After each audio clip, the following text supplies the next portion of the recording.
been a hell-raising rebel.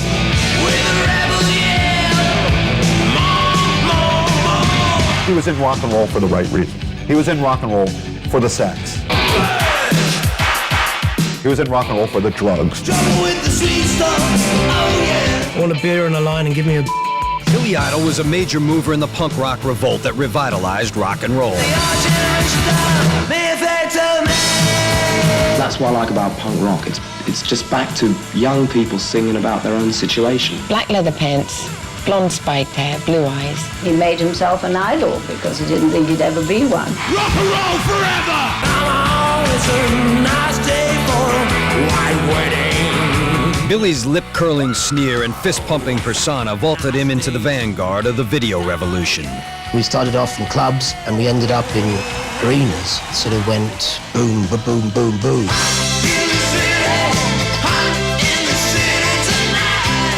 The outrageous image he cultivated on screen echoed an equally wild off-stage life. There'd be a knockdown, drag-out orgy, just like Roman times. It was quite difficult dealing with Billy's voracious sexual appetite. It was sex, drugs, and rock and roll. It was pure hedonism. He sort of went all out to prove that he was still Mr. Rock and Roll, and he took it a bit too far. Billy lived his life in overdrive until a ride on his Harley nearly ended it all. It was pretty horrible. I mean, my leg was broken in 3 places. It was hanging off. He had this open wound on his leg with the bone sticking out. Oh, it was horrible.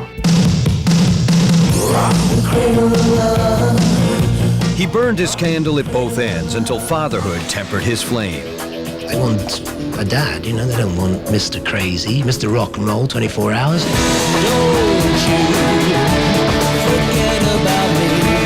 Billy Idol made a lot of hits and took a lot of hits, and somehow he survived. I went through dark moments and I came out the other side, and I'm sure I'll go through them again, you know. Now, the punk pioneer whose style and sound defined and defied a generation. Billy Idol, behind the music. Come on, buddy.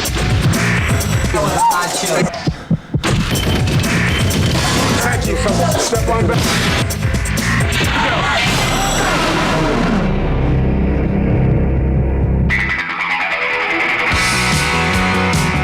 Since he first emerged from the punk rock pack 2 decades ago, Billy Idol's spiky blonde locks and Elvis-like lip curl have made him one of the great faces of rock and roll. Little sister shotgun. It's a nice day for a white wedding. But Billy Idol has always been more than just a pretty face. It's a nice day to start again.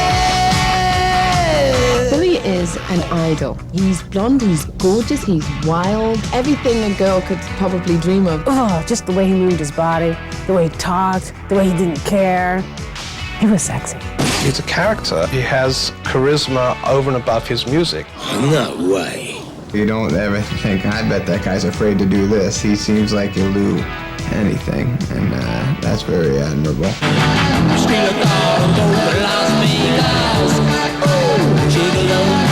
One of the fans came up and he said, "Yeah, you Billy Idol?" And Billy turned and said, "F*** off." And the guy said, "Yeah, that's Billy Idol." He lives life to the full, sometimes fuller than life would allow. His wild ways have nearly killed him a few times, but like a cat, Billy has always bounced back. I've used those 9 lives, don't worry. But out of the public eye, Billy Idol has a secret identity. Billy Idol becomes William Broad, more a professor than a punk. He's very intelligent. He's great to have a conversation with. You know, he's not just all about music and I'm a rock star. Most people don't want to meet William Broad. That's really the truth. Even I don't want to be William Broad, right? I want to be Billy Idol.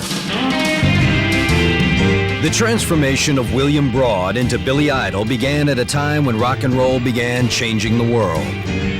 Long before he became an idol to millions, William Broad was born in November 1955 in Middlesex, England. My dad was a salesman who sold typewriters and medical equipment. I suppose in the end I ended up selling myself my own product. Billy and his younger sister Jane were raised in this middle-class neighborhood. We had nice circumstances. I mean, you know. We didn't spoil our children, and they didn't get everything they wanted. He was a normal, nice boy. And it was a difficulty for me when he began to show a lot more interest in music. The Beatles arrived in the early 60s, rocking England out of its post-World War II doldrums. Young Billy was eager to join the revolution. It was going to take something extraordinary to drag you out of this kind of very depressed world. A world where really old people ran everything. Old people, silly bastards. Because they were really so down on everything, and all we wanted to do was enjoy everything. By the time he was 10, Billy had managed to get kicked out of the Boy Scouts for making out with a girl. We were on the grass kissing in front of the whole thing, and that just threw the scout troop into. It was like, F them anyway. What did they learn? Nothing. Where are they? Probably dead. When he was 14, Billy's family moved from the English seaside to the London suburb of Bromley. There, Billy bonded with a group of trend-setting young rockers. We just would go to anything involved with rock music. They stood out from the rest of the pack. We wanted our own scene of power and destruction. They were the first to really develop what later became known as punk style. Music-mad Billy was bored in school, but he loved to read. And in 1974, he left home to study literature at Sussex University. After only a year, however, 20-year-old Billy's musical passions won out over his love of books. He said, I'm not going back, Mummy. I'm going into the music business. That was gloomy Sunday for us, wasn't it? By day, Billy worked for his father. At night, he hung around London's King's Road with punk rockers like the Sex Pistols, The Clash, and Susie Sue. When Billy decided to start his own band, Tony James was the first to apply. We got along right away. I think he was pretty similar to me in that we were quite middle-class, educated boys from the suburbs. In late '76, Billy and Tony joined a group called Chelsea. At first, Billy just played guitar. It became increasingly apparent that Billy should be the singer. He looked like a star to me. Trying to forget your generation. After only 2 months, Billy and Tony made the band their own. With Billy on lead vocals, they renamed themselves Generation X. Billy also rechristened himself. A teacher in one of my school reports had written in gigantic letters, William is idle, I-D-L-E. And then I thought, well, it should be Rock Idol, I-D-O-L. Generation X immediately stood out from the crowd, thanks to its upbeat songs and Billy's good looks. He was a good-looking guy, and the punk scene didn't throw out a lot of good-looking people. A lot of the music writers were very vitriolic about Generation X at the time. They were always a very poppy group, Generation X. They wrote 3-minute pop songs. They said we were too clean, that we couldn't be a threat. I think we looked at it more like it was great fun. Even though the Sex Pistols sang about no future, well, this was our future. By 1978, Billy's charisma had won the band a fanatical female following. Ready, steady, go. We were going around having as much sex as we possibly could. It was, wow. It didn't stop, it hasn't stopped. It was quite difficult dealing with Billy's voracious sexual appetite. Generation X's sex appeal helped push their '79 single, King Rocker, into the British top 20. Jailhouse rockaroo straight out of Memphis. His band was making a name for itself when Billy went to a London club performance by England's most popular punk dance troupe, Hot Gossip. After the show, he met the group's star dancer, Harry Lister. I was coming down a spiral staircase in a very short skirt, and he had a very good view, and did a sort of a as I came down the stairs. It was kind of a meeting of two wild people, really. Wild, wild, wild youth. Wild, wild, wild youth. He was Billy Idol all the time. He was always in the leather and the look and the white hair and it was exciting and wild. Walking in the streets with the latest on my feet. As Billy started one relationship, he was severing another. Squabbles with management pitted members of Generation X against each other. With their band in flux, Billy and Tony sought out new management. Bill Aucoin had earned his reputation managing Kiss, and Aucoin saw a chance to reinvent Generation X. Billy's always been exciting. He's got a strong stage personality, and he gives 180% every time he gets on stage. You know, it's completely over the top. Into the valley of the dolls. Ready to break from traditional punk sounds, Billy hired Donna Summer's former drummer, Keith Forsey, to produce the next Generation X album. I just knew that this guy was the bomb. He had it, and I wanted to be part of it. We didn't really care about breaking the rules of punk rock. We just streamlined the energy and made the music more sexy and more great to dance to. But the single, Dancing With Myself, went nowhere. When their new sound failed to catch on, Chrysalis Records axed Generation X. Generation X had had its time. Punk rock had already become a parody of itself. What we stood for in the beginning was already over. Oh, what do you wanna hear? What do we wanna hear? Chrysalis Records kept Billy on as a solo artist, and he and Perry moved to New York in the spring of 1980 to be closer to Aucoin. Billy's star hadn't just fallen. It crashed into a dreary New York tenement. We lived in an apartment about this big. You could cook your breakfast from the bed. You had to kind of step over the roaches quickly, or else, you know, you hear it squish, squish, squish. Punk bands often sang about having no future. As far as Billy's life went, it seemed the punks may have been right. Don't stop. I went around for about 6 months, just soaking up the nightlife, wondering what the hell I was gonna do. Don't stop. Yeah, don't stop. Coming up, Billy takes stardom on full tilt. It just never stopped. We never slept. I don't think we slept in the 80s. And the devil makes work for Idol's hands. I nearly died about 3 or 4 times, I know that much. When Behind the Music continues.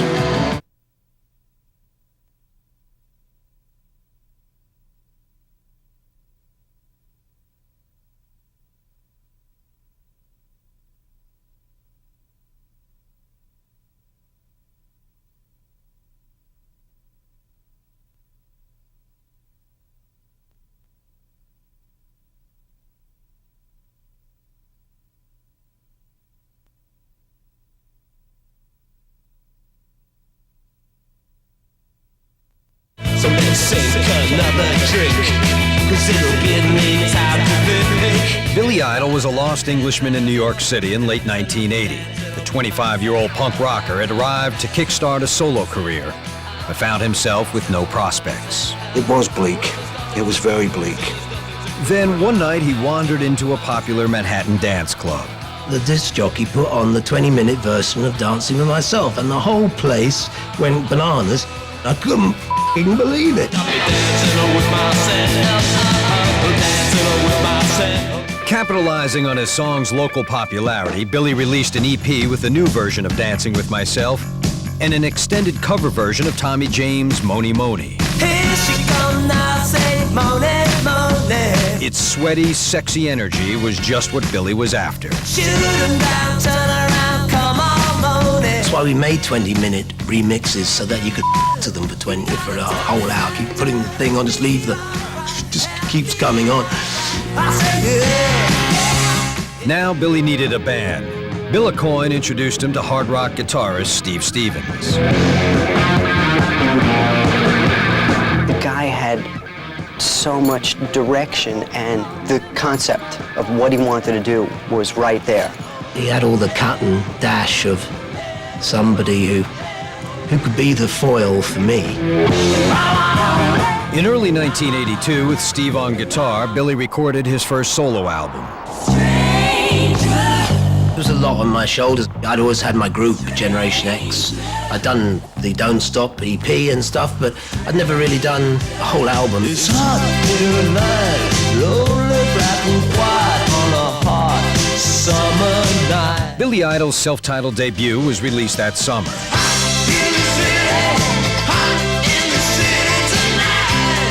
Chrysalis Records had the difficult task of selling America on a 27-year-old British wild child.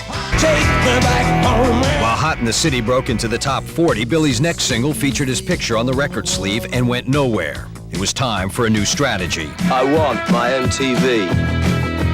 All right. Just around the corner was MTV. Too much is never enough. That kind of nullified the radio. We had another way in. It's a nice day to start again. Billy's videos for White Wedding and Dancing with Myself became instant sensations on MTV. He was like the face of MTV. I want my MTV, you know. Okay, you, don't touch that set, because I'm controlling the video for the next hour. He's got a inner-driven thing that makes you just want to reach out and grab him. Pure, raw, sexual energy. Middle American kids in suburbia wanted to see wild hair and, you know, sneering and just outrageous stuff. He gave him plenty of that. You know, I'd say 1 out of 30 kids in my high school had a Billy Idol look going to them. Billy Idol was now a household name and face as he went to work on his second solo album. My next record is a lot more of a focus on what the 80s is about.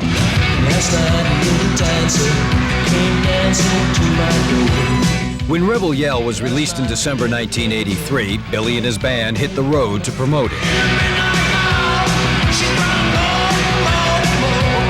We couldn't even sell out the Ritz in New York. And then we started to notice we were playing larger and larger places. We started off in clubs and we ended up in arenas. It sort of went boom, boom, boom, boom. In city after city, Billy Idol played the hard-rocking punk heartthrob, and the ladies loved it. I want to have your baby, and getting their boobs out. It was okay to have all those girls around when you're at the concert, because that's what you expect. There's groupies everywhere, but when you're having a quiet romantic dinner and some girl will come up and go, Billy, could you sign my breast, please? Yeah, it gets a bit much. By the summer of '84, Rebel Yell had gone top 10, launching several hit singles. He's the kind of guy the fellas were allowed to listen to, and the girls were allowed to be in love with. Just as in his Generation X days, rock critics judged Billy more for his appearance than his music. It was very easy for mainstream journalists to write Billy off as this kind of punk rock character. Is that Billy Idol's fault that he was so cute and that girls liked him? No. You know, did that make him a bad rock and roller? No, I don't think so. Critics saw someone who had become the dictionary definition of a decadent rock idol. It was sex, drugs, and rock and roll. I mean, this was pre-AIDS. It was pure hedonism. There's always been William Broad and Billy Idol, you know. When you're on the road that much, William Broad ain't around a hell of a lot.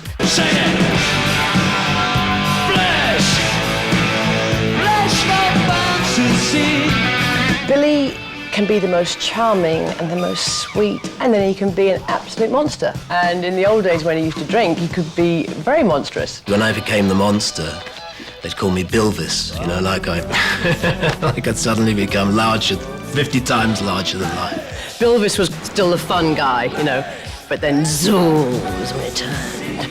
It's like a monster. Zool, we used to call. Zool.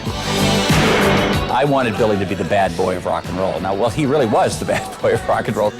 We were just doing everything we could. Getting off one thing to go on to another, off to another one, onto another. So it was just a continual swings to the slides, to the swings to the slides, to back on the swings again. I love the swings.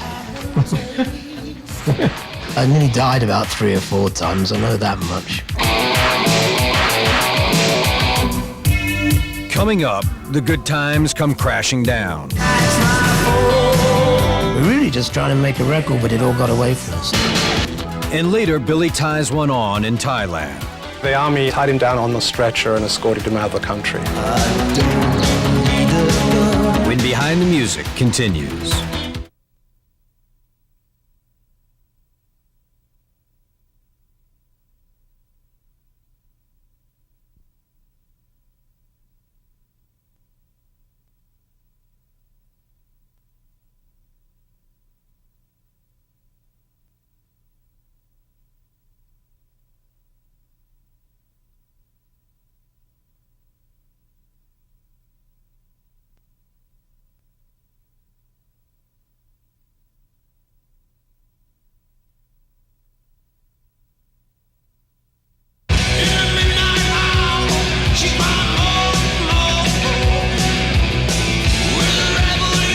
By late 1984, 29-year-old Billy Idol's image and career were larger than life. His album Rebel Yell had gone double platinum and established him as one of rock's most visible personalities. That was the defining album of his career because it was so huge. It was one of those totemic 80s albums that just has a life, you know, beyond its immediate chart life. Billy's manager, Bill Aucoin, wanted Billy to capitalize on his fame by making a movie. We thought that it would be a time Billy could certainly handle a movie and Hollywood would be ready for him. We actually got a development deal at Universal. They spent more than a year in Hollywood trying to turn the novel King Death, about a rock star turned killer, into a feature film. I'm going to show you that, yeah, you know, rock and roll fits with movies. But Billy ended up doing more lines than reading them. Their movie never got off the ground. It's a ridiculous move. I wish we'd never done it. We should have just gotten on with doing the music. The music was rolling. Billy parted company with Bill Aucoin. It was just too much. It was too much sex, drugs, and rock and roll.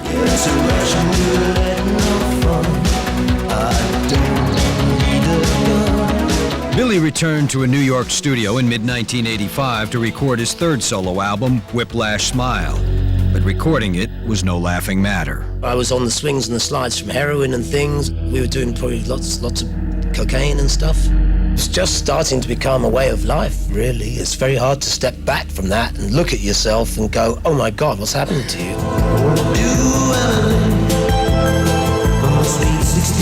Billy's 6-year relationship with girlfriend Perry Lister had also become more volatile. We're both very strong personalities, and it's, you know, sometimes there's a clash. You know how you got nitro and it's okay, and then you got glycerin and it's okay, and then you mix the two?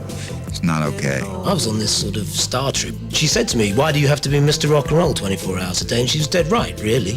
Gave my heart an engagement ring. She left everything.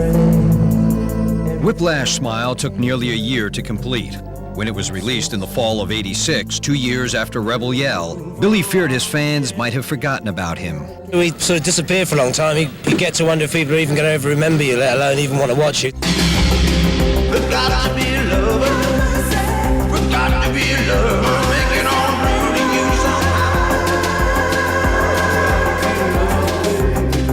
somehow. But the single To Be a Lover went top 10 and earned Billy a Grammy nomination for Best Rock Vocal. Then on February 18th, 1987, just a week before he was to perform at the Grammy Awards, Billy received less favorable publicity. Billy was arrested in New York City's Washington Square Park along with model Grace Hattersley for cocaine possession. Oh, well, that's just another one of those things where I'm on a total bender and I never knew there was going to be undercover police. Charges were dropped, but Perry was not amused. Because I had to call all my friends and say, it wasn't me, because all the papers said Billy Idol's girlfriend busted for drugs in Washington Square. From what I remember at that time, the girl had a press conference. And how do you describe your relationship with him over those 2 years? We have a very pleasant relationship. Strictly friends. Platonic? Yeah. No comment. And Perry's going, I want a press conference. I want a press conference. Is Perry Lister statement to me? She went out to sort of defend me, lay claim to me, I think, actually. I'd like to get the record straight that I'm Billy Idol's girlfriend and have been for the last 7 years. I wanted her to stop going around saying I'm Billy Idol's girlfriend and getting all this sympathy. Billy and myself are very happy. I know something like this may split up some people, but we've been through a lot. But you know I really love her. Billy Idol's girlfriend stood by her man. Meanwhile, Billy's guitarist was moving on. I had signed a solo deal with Warner Brothers, and you start listening to all these people telling you, you don't need him and you don't need him, and I'm sure people were telling Billy that about me. Quite understand. I wouldn't want to sit around playing somebody else's music for the rest of my life, you know?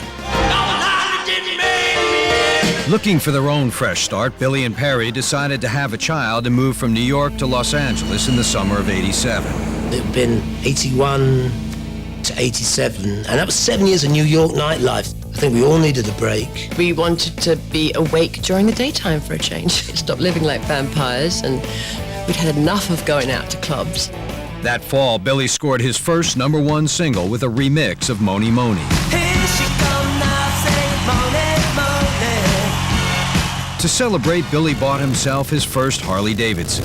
It was a cool thing. We were really trying to get off drugs and the whole thing, get life back to normal, back to square one somehow.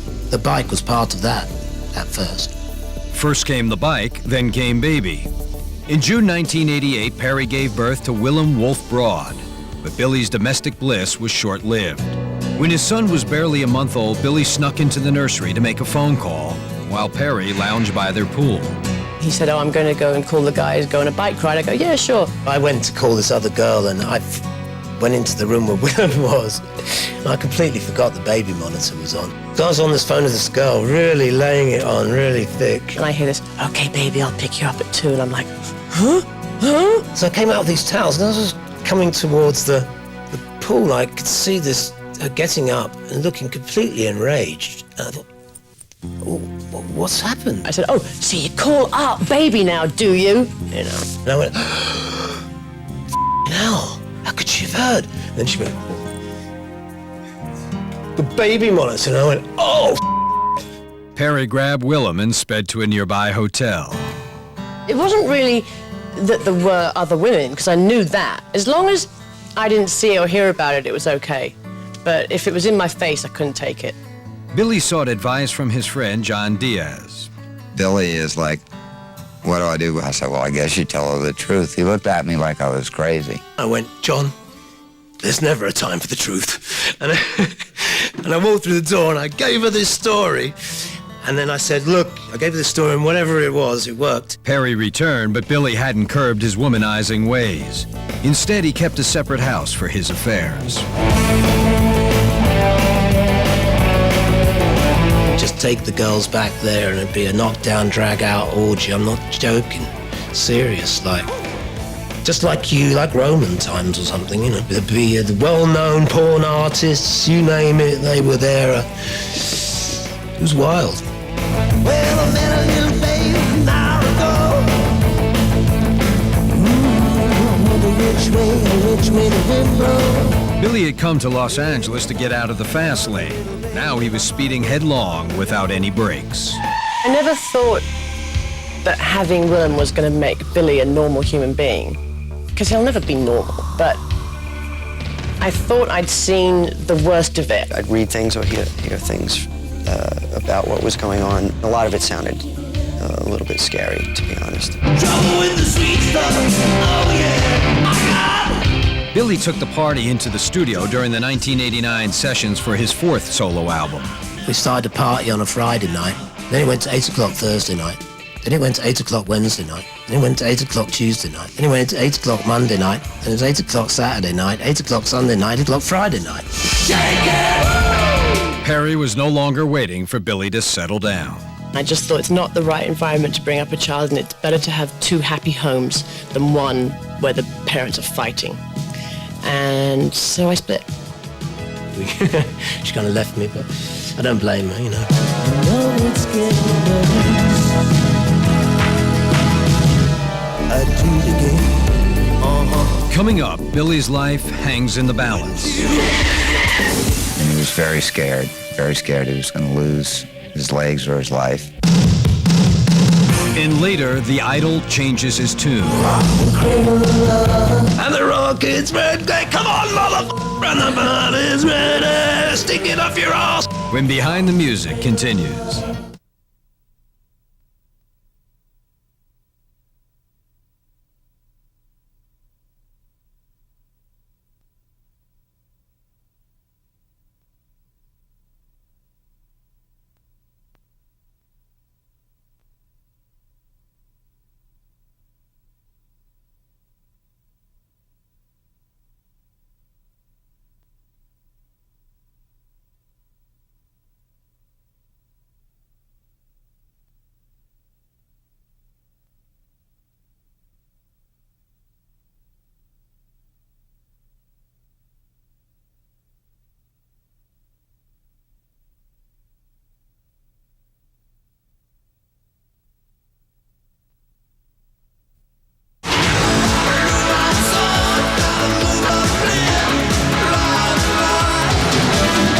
hard-rocking, hard-living, and hard-riding 35-year-old Billy Idol was running out of gas in early 1990.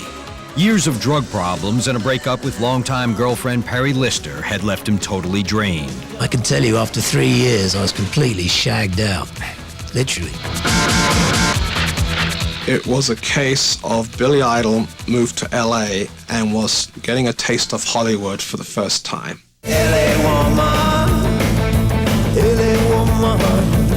Billy's taste of Hollywood included landing a major role in Oliver Stone's film, The Doors. I really want Billy in the movie. We rehearsed, and he's going to be quite startling. For Billy, the new decade would begin with a major movie and a new album.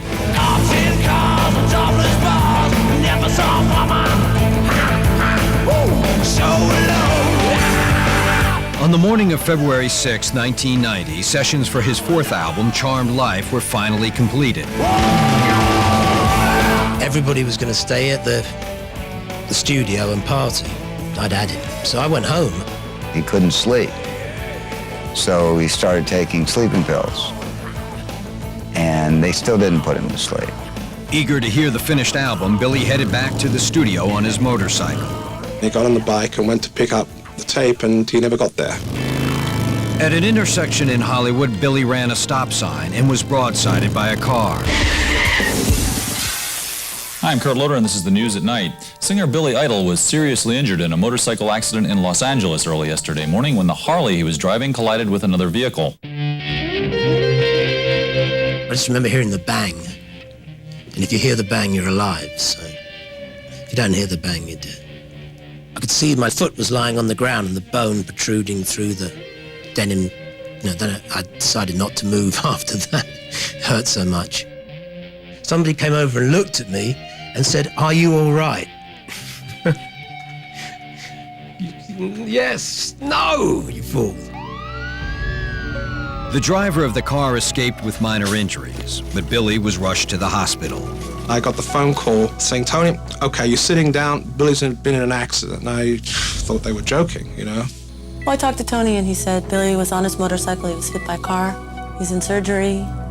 We don't know if he's going to make it. Dr. Jack Moshine received an urgent call from a doctor in the Cedars-Sinai emergency room. And I run down to the emergency room, and he takes me to this room, and there's this man lying there with bleach blonde hair, and I looked at him and I said, "You brought me down for this bum?" He said, "You don't understand, this is Billy Idol." One look at Billy's leg told Dr. Moshine that the situation was critical. He had this open wound on his leg with the bone sticking out. He had a broken forearm, a couple of broken ribs, a broken clavicle, and he was in a lot of pain. And I wasn't even sure that we could save his leg. He was also telling me if the skin graft didn't work, or this or that, that maybe, he might have to cut it off. It would be 5 hours before Billy emerged from the operating room. And he looked dreadful. Oh, my God. He had all these tubes coming out of him, and, it was horrible. He was very scared he was going to lose his legs or his life. Over the next 6 weeks, Billy underwent 5 more surgeries to reset his bones and graft skin on his wound. The accident couldn't have come at a worse time. Billy's big part in Oliver Stone's Doors movie was reduced to a cameo. Because I was a cripple, I couldn't play that part, so I ended up playing a roadie, and I'm hardly in it, so who cares? It's a shame. But Billy proved he was still a TV star when, despite his injuries, he shot a video for the single Cradle of Love. How is he going to make a video? He can't even stand up. They basically just propped him up and filmed him from here up.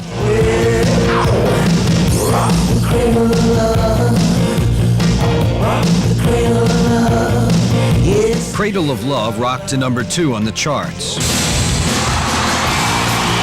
And Billy defied doctors' orders by going on tour in the summer of '90.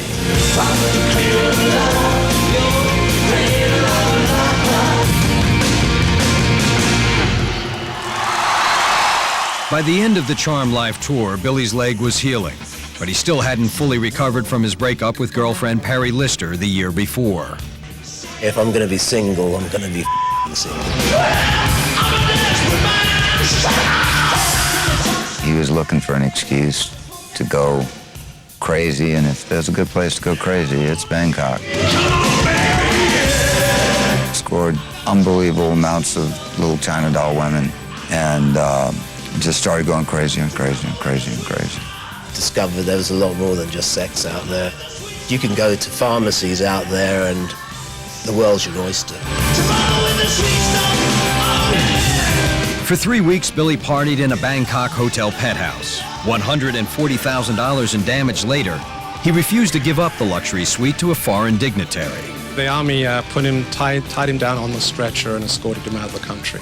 I was really lucky, really. I expect they could have put me in prison. Back in the States, Billy got back to making music. For his 1993 release, Cyberpunk, he updated his look and his sound. I'm calling this album Cyberpunk, Man and Machine.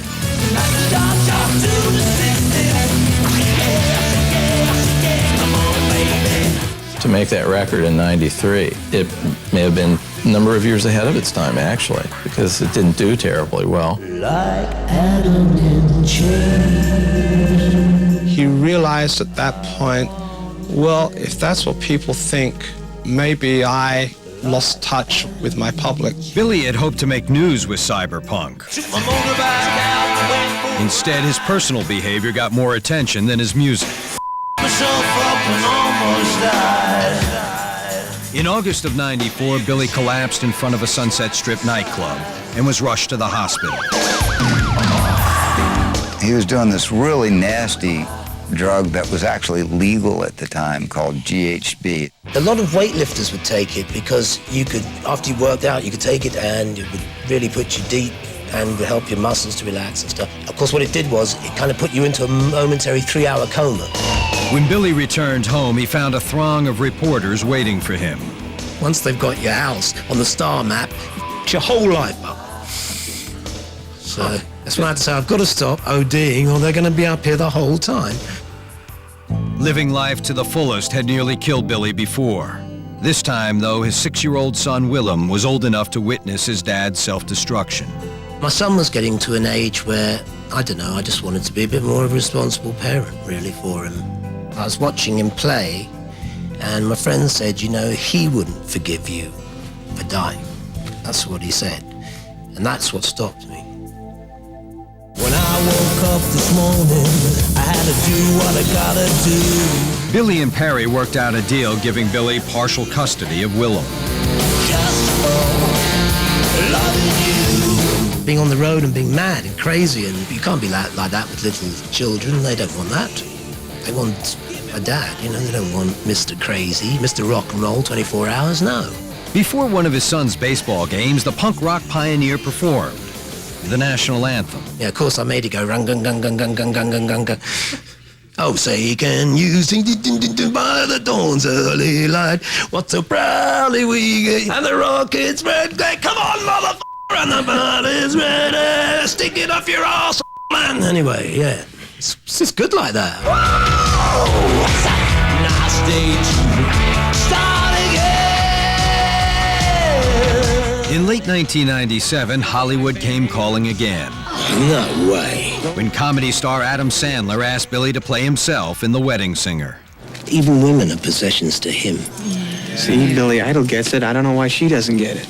Just something about Billy Idol hanging on a plane, knocking back champagne, and getting involved with my love life.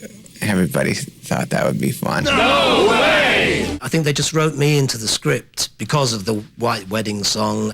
And then when I read it, I saw how funny it was. Hey, Robbie, that wasn't a bad song. You know, I'm going to tell those record company guys about you. Mind if I give her a kiss first? Oh, yeah, do what you got to do. The day I met him, I met his son. And I just saw a dad hanging out with his kid and having a good time. My son.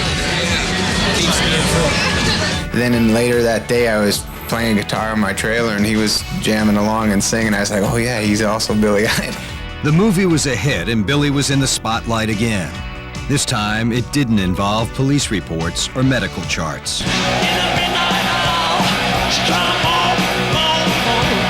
It's a long time now since I had any trouble overdosing outside of an LA club. Have you read about that lately? I don't think so. Coming up, Billy rocks the millennium. I met him. You know, everybody's like, here's Madonna, and here's so-and-so, and I'm like, it's Billy Idol. Billy Idol's over there. When Behind the Music continues.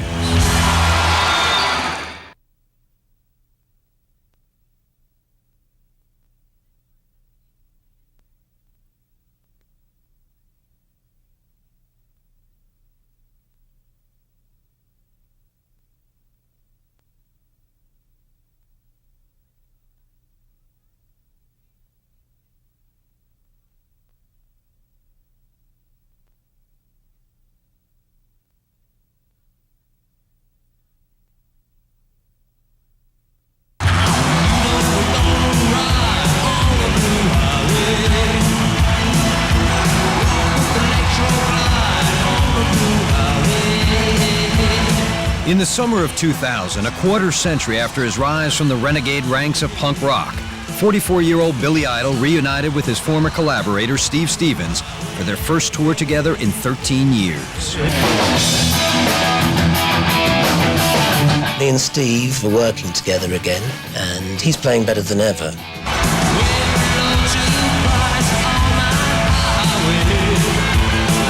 Steve's playing and Billy's singing, you know, are something magic. His son came out on the road with us. We'd check into the hotel and Billy would be asking for a rollout bed for Willem. I would burst into laughter how different this was than 10 years before. After the tour, Billy and Steve teamed again with producer Keith Forsey to cover Forsey's hit song, Don't You Forget About Me, for inclusion on Billy's greatest hits album. Won't you come see about me? I'll be alone, dancing, and you know it, baby. We had fun doing it. It was a drug-free event, which was really cool.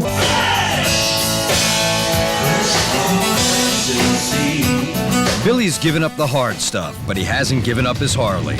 He often rides it to charity events.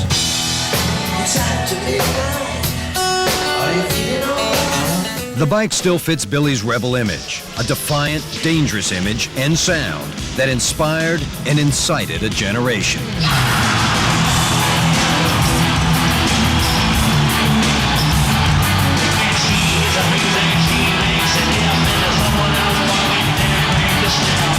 He wrote great songs. I mean, Catch My Fall, and it's, you know, stuff that weren't even on the radio were some of my favorite ones. After American Music Awards, I met him, you know, and it was like one of those things where, you know, everybody's like, here's Madonna, and here's so-and-so, and I'm like, it's Billy Idol. Billy Idol's over there. He's good. He's good, a good guitar player and a good singer and a good dude. He's got a lot of goodness. I think Billy Idol is timeless, and this is not just bull. He's got soul, he's got blues in his voice. I think we could be right in there with the leading edge of this world. I think Billy could stand in front of most of those bands and hold the flag. In a midnight hour, she cried more. With a rebel yell, she cried more. Billy Idol still has the spirit, the spiky hair, and the voice that made him famous. But these days, William Broad is just as likely to show his face. I really had got to a certain point where it would be just as well to maybe sit back for a bit, you know? You can't keep that level going without killing yourself. I mean, I nearly died enough times. I've gone through situations recently in my personal life that have been difficult to deal with. And Billy makes those phone calls to me, you know, in the morning and says, how you doing? I don't know if he would have made those phone calls 10 years ago. I just would want him to have the comfort of a nice female companion on a permanent, long-term basis. It's always been a disappointment to me that that isn't the way it's come up. It might happen for him one day. What do I really want to be? Ultimately happy with one person or writing a brilliant song, you know? I'd rather have the song. I think, yeah.